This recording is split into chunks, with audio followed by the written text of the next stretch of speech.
What's going on, everybody? This is Coach D, the Wild Man, with another episode of MMA Fight Camp. Today, I have been given the awesomeness treat of being able to talk to one of MMA's greats. Blake Grice is on the air with us today. What's going on, Blake? What is happening, my man? How you doing? I am doing great. Appreciate you talking with us today.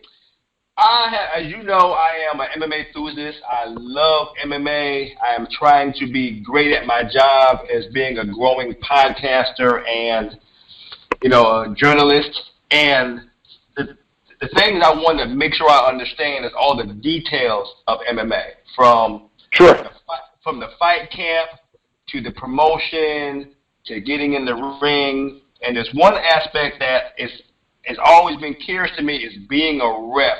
What it takes to actually be a good ref. Now, of course, me being a big fan of UFC, all the greats like, John McCarthy, Herb Dean, Steve Mazzagatti. From your standpoint, how do you rank being a referee? Is there a pecking order? You mean how do I rank all the referees in order? Yeah, let's say is there a ranking system like who gets picked for what event, and how does that selection happen?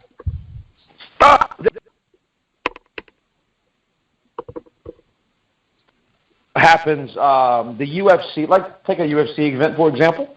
Mm-hmm.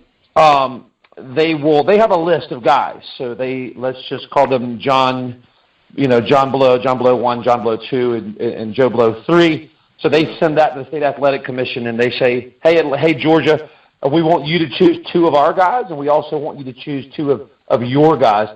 In theory, the 2 of your best guys that you have there, and that's how you staff referees for a major event. So that's why you're always going to see the main guys, and then on the undercard, typically you'll see some of the local referees that don't do it as often get their chance. So that's how that works.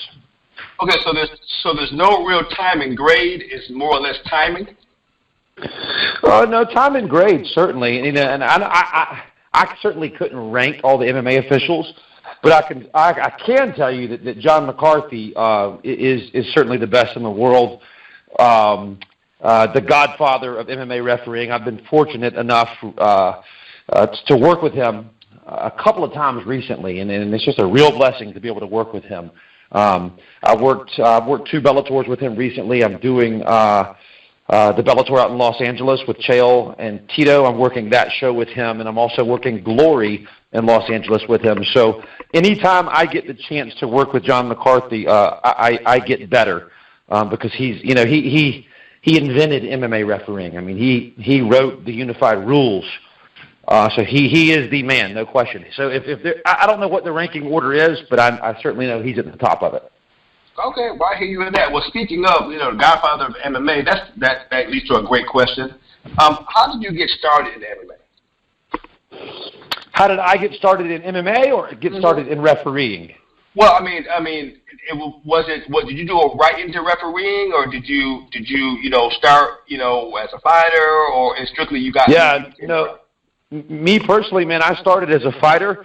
I went to a military college. I went to a school called the Citadel in Charleston, South Carolina, where I did judo and I boxed. So in the year 2000, I watched a highlight video of Vanderlei Silva, and I said to myself, I said it out loud. I said, I can do that. And there was a guy with me, and he said, well, hey, they do this down the road. And he was speaking of Ray Thompson's Upstate Karate, where Stephen Thompson was about 10 years old.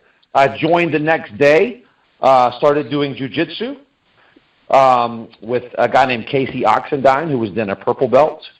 I never stopped. I started taking Muay Thai at Megalodon Gym in Athens, Georgia, started fighting MMA and Muay Thai. I was in Alabama at a show. The referee no-showed. They said, can anybody ref? And I raised my hand. And the rest, as they say, is history. Okay. Well, that's kind of cool. But that goes to this question. Out of all the things you can do in MMA, why be a referee? Man, I chose to be a ref because I wanted to.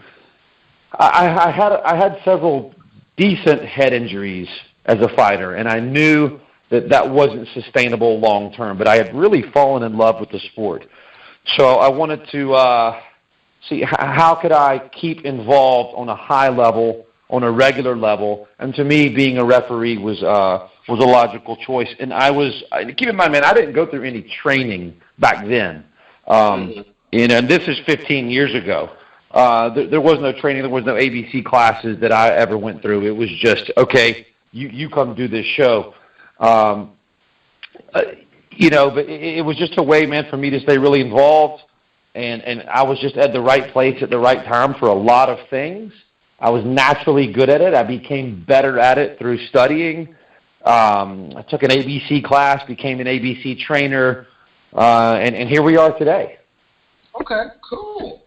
Now, the good thing is about talking with you is that I've definitely seen you on the local level, and you also are on the high level of the pro side, being like Bellator and UFC. Your personal opinion, how do you think MMA has evolved from what you've seen when you first got started to now? Oh man, I mean it's light years. When I got started, my first fight was in Birmingham, Alabama. The cage was 16 feet. There was no blood work. There was no commission. There was no nothing. You fought another guy that was close in your weight, and you made $100, and he got nothing. So over the course of 15 years, we've seen the state athletic commissions coming into play, the ABC governing the rules with blood work and eye exams and physicals.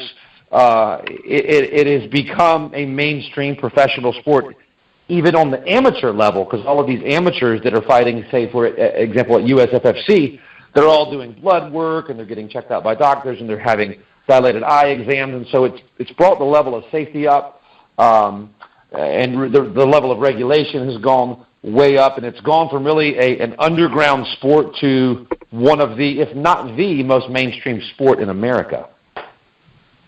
I agree. I think it is one of the mainstream sports currently, as of right now, in my personal opinion. Okay, but let me ask you another question.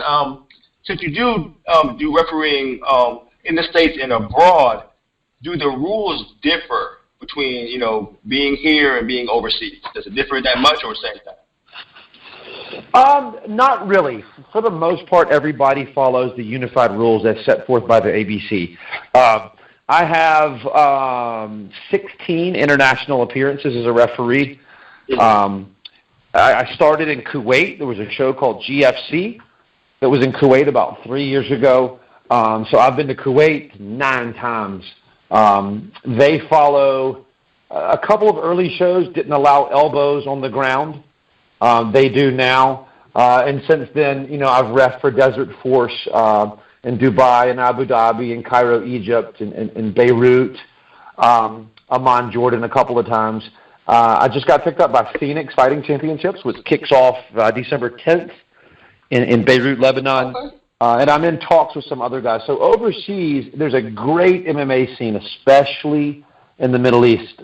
Wow. And for the most part, they follow the unified rules to a T. Okay, cool. All right, so you don't have to make any particular adjustments when you're going from promotion to promotion. No, I really don't. The only time I adjust is state to state here in the U.S. on the amateur side. Okay. And that varies everywhere. South Carolina's is different than North Carolina's, is different than Georgia's, is different than Virginia and Tennessee. They're all different. I've been doing it long enough where that adjustment is very easy, but I do have to make sure I know what those differences are, of course, before the fight starts. I refereed out in Nebraska not too long ago, and their amateurs follow the same rules as the pros. So they could knee to face and they could elbow, so there was no difference there. The time of the bout was different. It was 3 versus 5. But that's not the norm. Typically amateurs are going to have 3-minute rounds. They can't knee to face. They can't elbow. They can't heel hook. They can't neck crank. Maybe bigger gloves, maybe shin guards. So that's the biggest difference to me is the amateur side, stateside. Mm-hmm. Gotcha. Well, going with that, have our new rules already kicked in, or is it the first of the year? No, man, it's the first of the year. Okay. There has been some states. I don't know which ones they are. I know there have been some early adopter states. I hope I said that right. That have chosen to go forth and incorporate these new rules now. The new rules, you know, I was at the ABC conference. I wish I had them in front of me, man. I'm going to try to go. I'm going to try to wing this. It's nothing too crazy. The big one for me as a referee is that you no longer can reach towards the eyes with fingers towards the eyes. So, quote unquote, John Jones style. That's going to become a foul before it makes contact. So right now we have to wait for an eye poke before we can do something about that. January 1st, that becomes a foul just reaching. So I like that. The definition of a down fighter changes, so we're not going to be able to play that game anymore of putting one hand down. You're actually going to have to put two hands down, actually weight bearing, so the palms of both hands. Now, of course, if a knee goes down or a shin, that's always considered down, always has, always will. But in terms of just putting one hand down, it now has to be two hands. You can heal the kidneys like Royce Gracie did in UFC 1, where you couldn't in the past. The collarbone rule, which was really weird, is no longer. Women cannot wear long sleeve rash guards or spats. And man, I think those are the majority of the rule changes from the refereeing side. The judging criteria is changing a little bit. Okay. It's getting more simplified. It's saying, hey, we're going to look at striking and grappling. And that's going to be the main components of judging a fight. If those are equal, then we'll go into aggression and control. But we're not going to even have to go there unless everything else is equal. And as you know, rarely are things dead equal. So I think it simplifies that a good bit. I think you're going to see a lot more 10-8s as well. The criteria for 10-8 has been clarified. Okay. So, are you excited for the new changes? You think it works better for the referees and judges? Yeah, man, I am. I think it's those are good changes. The 12-6 elbow, a lot of people think the 12-6 elbow got changed, and that did not get changed. There's a lot of people on both sides of that argument. So the 12-6 elbow will remain illegal going into 2017. Okay, cool. Well, let me ask you this. As a referee, of course, over time, you begin to know quite a bit of fighters, both know what their basic skills are, know if they're killers or not. Do you ever have a concern where the matchup, both fighters, and the matchup is not good? Like, one guy is too much of a killer compared to the other guy. Can you get involved, or you guys just be prepared for the slaughter? Has that ever came up to where you go, okay, this is a true mismatch, even though their records may be similar, their skill sets may be not even close? Yeah, man. I see that a lot. Not at the higher levels, but I see that all the time on the amateur cards and even the local pro cards. Unfortunately, now there's nothing I can do about it. I'm not a matchmaker. I don't approve the fights. And I'm not necessarily saying that they shouldn't have been approved, because, like you said, their records may match. But a 1-0 guy from this gym is not a 1-0 guy from this gym, if that makes sense. So I see two guys all the time, and I go, oh my gosh, like this guy's a high-level purple belt in jiu-jitsu. He plays silver at Pan Am's. He was a Golden Gloves boxer. And then he wrestled in college. That guy facing the other 1-0 guy that does, Billy's MMA club is a mismatch. There's nothing that I can do about it. My job remains the same. Once the bell rings, my job is fighter safety. So no matter how big the mismatch is, I'm going to do the same thing. I'm going to call the fight at the proper time, and I'm going to keep everybody safe. All right, I hear you on that. I'm not going to keep it too much longer. I have one more question. Give me the craziest fight that you can remember. You're like, oh, my God, what just happened? Oh, man, I've had so many. I've repped about 3,000 fights. But I've seen a lot of really good fights where I've got the best seat in the house, and you could probably see me smiling a lot. But the craziest thing that's ever happened, I was in Johnson City, Tennessee, about 6 years ago. Will Blankenship was fighting, I forget the guy's name, and they were up against the cage panel, and the entire cage panel collapsed out into the crowd. Wow. And the crowd was sitting fairly close.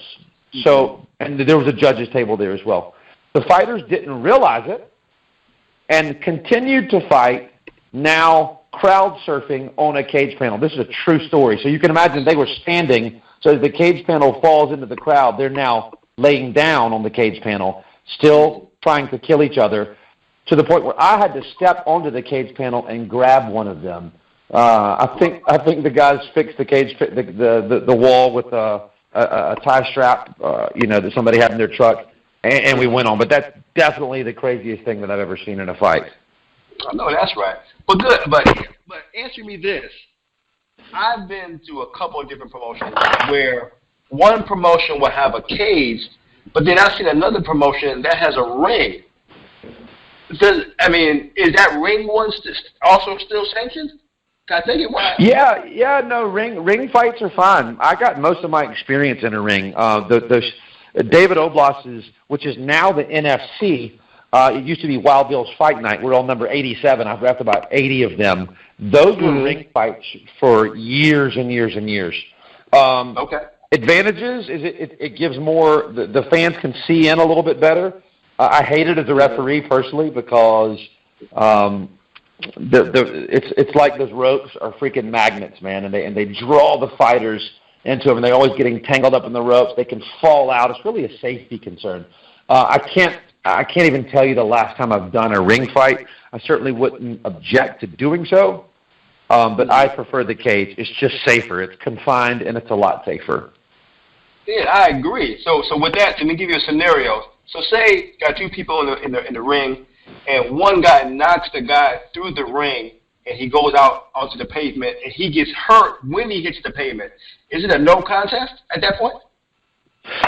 He's got, man, I haven't studied that in so long. I think he's got 20 seconds to get up on his own and get back in the ring. It's either 10 or 20, and don't quote me on that because, like I said, I haven't done a ring fight in a long time. With a cage, that doesn't happen. It's a 20-second count. He's got to get back into the ring. If he cannot continue, no, it wouldn't be a no contest. That would go down as a TKO if he cannot continue. Wow. If it was from a legal blow, keep in mind.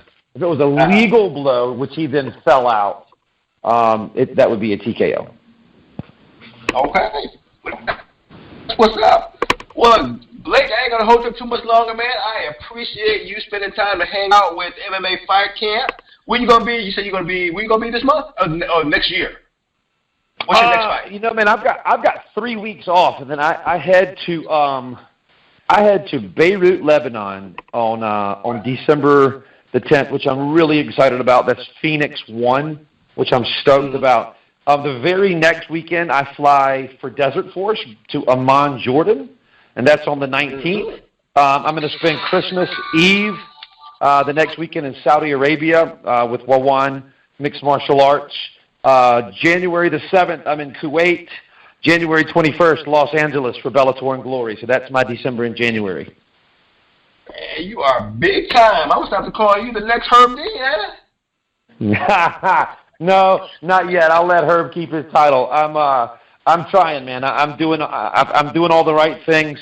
I'm just keeping my nose down, and I'm working hard, and I'm being the best referee that I can be, and that will take me wherever it takes me. I don't stress out about it too terribly much, to be honest with you. I love working big arenas, but man, I also love working those small shows with 500 people in the crowd. I treat them the exact same. I approach them the exact same. And those shows are what made me. So I'll never stop working the homegrown shows.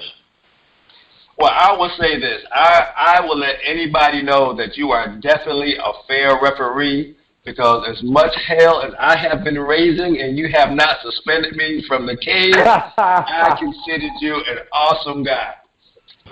Hey, it's part of it. Cornermen are going to yell at me. Now, cornerman interference is a rule. It's a rule that shouldn't be broken. But I understand that things happen in there, and there's a lot of emotion built up in a fight. I've yelled at a referee before back in the day before I was refereeing when I was cornering. So I understand how it goes, and I try to give people some leeway. What I like to happen is after I give them a warning of, hey, you're interfering with the fight. As long as they stop, we're good to go.